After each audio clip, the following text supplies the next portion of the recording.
আজ ৮ আগস্ট ২০২৫ দৈনিক সমকাল পত্রিকার প্রধান শিরোনাম।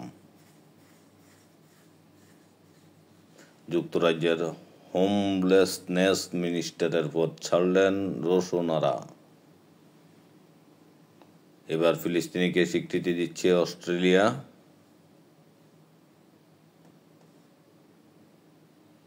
ভ্রমণের উদ্দেশ্য ছিল অসম্পূর্ণ ঘোষণাপত্রের নীরব প্রতিবাদ হাসানাত। প্রকাশ্য অস্ত্র নিয়ে ধাওয়া করে সাংবাদিককে গলা কেটে হত্যা।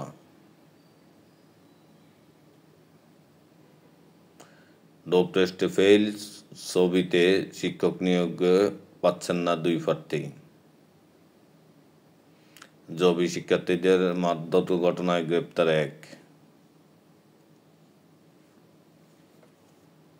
আদালতে দীপুমণিকে দুষলেন কলিমুল্লাহ, শুনানির 16 মিনিট।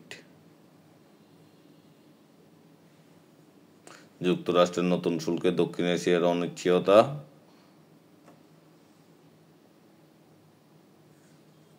এনসিপি থেকে পদত্যাগ করলেন শহীদ সাংবাদিক তুরাবের ভাই। সাবেক সিসি রকিব ও 9 নির্বাচন কমিশনার দেশ থেকে নিষেধাজ্ঞা।